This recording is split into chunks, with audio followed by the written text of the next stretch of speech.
Good morning, students. In our today's class, we'll learn about modal auxiliary verbs.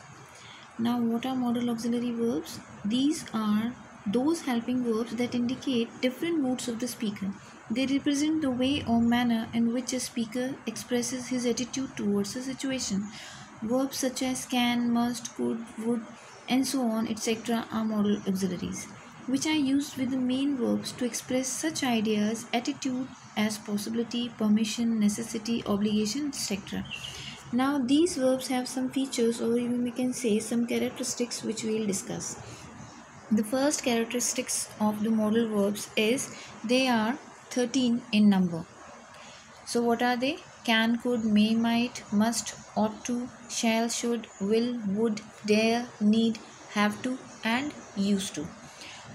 These modal verbs have only one form, that is the first form of the verb. They have no ing or ed form of the verb. They don't add s or es to the third person singular form.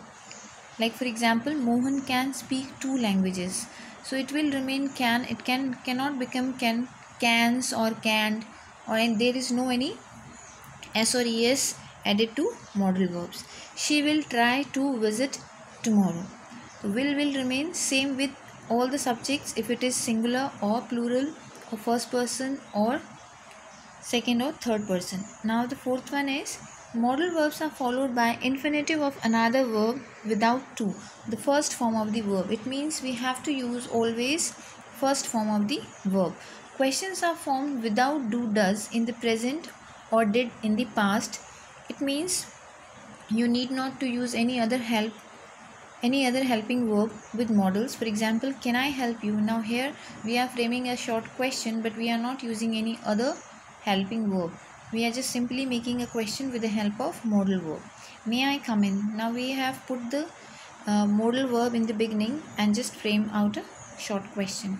Now negative sentences are formed with not or the short form of not, and do not use do, does, or did. The same thing has been repeated again, that in negative sentences we just simply add not with these modal verbs, and their contracted form we write with, we omit o in the contracted form. Now we'll discuss each and every modal one by one. The first modal is can. Now students, this modal is one of the most common uses of this verb is to express journal ability. Means it is another way of saying be able to. Now for example, I can swim. I can swim is my journal ability, that I can swim. Now, but if we are talking about present, we say I can swim. But if I have to talk about past, I'll use could in the same way, but I'm talking about past. But in case if I have to talk about journal ability in future, I cannot use can or could. So we are using be able to, which is not a modal auxiliary verb, which is a normal verb, be able to. It is used in all tenses, whether it is present, past and future. The way of using is different. In present we say I am able to, they are able to. But if we are talking about past, we say I was able to, they were able to. But if we are talking about future, we can use it like this: they will be able to, or I will be able to, in this way. So be able to is a kind of a verb which can be used in all the tenses, in present, past as well as in future. But can is used to express journal ability in the present only, and could works in the same way but in the past. Now second is possibility. Can is also used for showing possibility. For example, that can't be true. Here we are making some theoretical possibility, like that can't be true because we have some proofs, we have some facts, we know some facts, so we have some proofs. On the basis of that we are saying it can't be true. Now seeking and giving permission. Now this is one of the another most important use of can, is for seeking permission or for giving permission. If you want permission, it is called seeking permission. For example, can I sit next to you? Here I am seeking permission of somebody else if he allows me to sit there. Now second is giving permission. You can go now. Here I am giving a permission to somebody that he or she can go now. Students, we are using can as well as may, both for seeking permission, but there is a difference. Now, though we are using both the models for asking permission, but some grammarians don't consider it correct to use can for asking permission. Let me give you an example. Can I leave this room now? Now here it is a question, but if you consider this question theoretically, it means according to the framing of the sentence, you will find that I am asking a question to myself, right? Suppose in reply if I get or if I may be answered like this, I don't know if you can, but you may. It means the person is asking about my ability. I don't know if I can leave that room, but he had allowed me to leave the room. So some of the grammarians say or supports that the may is the most appropriate model for asking permission. It is more correct than can. Now the next one is request. Now for making request we also use can. Can I have one more Coke? Now here I am making a request. Can I have some more coffee? Can you give me a lift? Now here we are making request. Now offer. For making offers, for giving offers we also use can. Can I help you? Now here I am offering my help to somebody. For suggestions also we can use can. Can we visit grandma at the weekend? Now here we are again making a suggestion, but if you consider the can in the same way, it means, which I have explained you earlier, it means I am again asking a question to myself. So can we visit grandma at the weekend? So this is a suggestion as well as a question to the speaker itself. Now could. Now could is past form of can. It is used to show past ability, which we have discussed earlier. I could speak English. It means I am talking about past. Now second is polite request. If you have to make a polite request, we can use could. For example, could you wait a moment please? Now here I am making a polite request to somebody in the context of present only.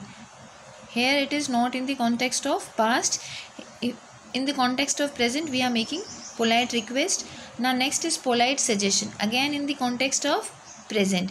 Could we visit grandma at the weekend? Now these all are in the context of present. Now very weak possibility. If you have very weak possibility to tell, we use could. It could get very hot in Montana. Now again it's a very weak possibility. It is weaker than might. Now next is polite question. When you have to ask a polite question, we again use could. Like, could I go to cinema please? Now here I am asking a question, a polite question to somebody when I am not sure that whether I will be favored or not. When you are not sure that you will be favored or you will be answered in yes or not, when you have a hesitation, when you are not sure of the answer, we use could, right? Now next is use of may. Now may is used for showing strong possibility. Strong possibility means again we have some proofs, we have some facts, we have some observation. On the basis of that we are saying that it's a strong possibility of something can happen. For example, it may rain today. Now it may rain today is showing you a strong possibility because perhaps I have noticed dark clouds, thundering.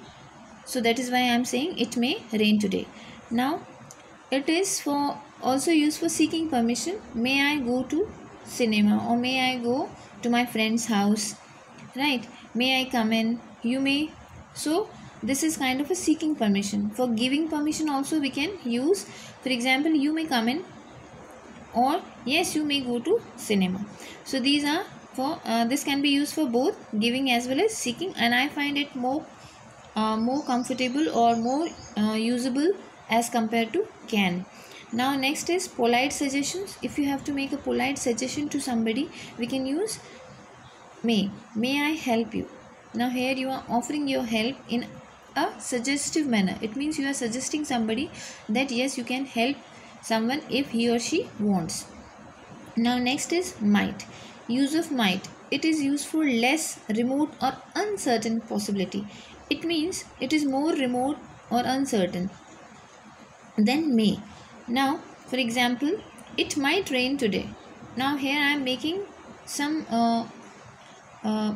some you may say, I'm just trying to make some possibilities clear that it might rain, but there are no facts that it may rain because of clouds or thunderstorms. Just because of the weather, I am just trying to say that it might rain because of very less possibility. Now a hesitant offer means, might I help you? It means I am offering my help, but I am not sure that I'll be able to help that person. Now next is must. Must is used for necessity, force, obligation and compulsion. Now for example, if I have to say, I must go to supermarket today. Now here there is a compulsion, I must go. It means I have some necessity, I need to go because of some work, so I have to go there. So this is my necessity of going to supermarket today. And next is use of must for possibility. Use of must for possibility. You must be tired. Here I am just thinking that the person, because of some work, must get tired. This is a possibility which be shown by the sentence. Now advice or suggestion. We can use must for making advice as well as suggestion. You must see the film Uri. Now it is my suggestion because I have seen the movie, I find it good, so I am suggesting you to see it. Now next is the use of modal verb need. Now students, need is a modal verb. It is used in interrogative and negative sentences only as a modal verb. Otherwise, if you are using it in affirmative sentences, there it will not work as a modal verb. Now the uses of need. The need is used to show compulsion. You need to lose weight. It means you have put on a lot of weight and you need to lose it. Now this is a kind of a suggestion, but it is compulsion also. Now necessity. For necessity also we use need. He need to go to the market. Now here it is necessity because of something. There is a requirement at his home, so for that reason he need to go to the market. Now in an interrogative question with need, if answer is an affirmative, then must is used instead of need. Now suppose if you are framing a question, as you have been told that need is always used in interrogative and negative sentences. So if you are framing a question with need, then if the answer is in yes, it means if the answer is an affirmative, if the answer is yes without no, then the answer will not include need. For example, need you require this much money. Now here I am asking somebody, need you require this much of money. Now if the person wants to say yes, so he will say yes, I must require. He will not say yes, I need require. No, he will say yes, I must require. But in case if he has to answer in negative, he will say no, I needn't. In the case of negative only we can use need. Just you have to keep this thing in your mind, that in case of negative only we can use need. There is no past form of need. The next model is ought to. Now ought to is basically used for giving advice, for telling you moral obligation, that is your moral duty.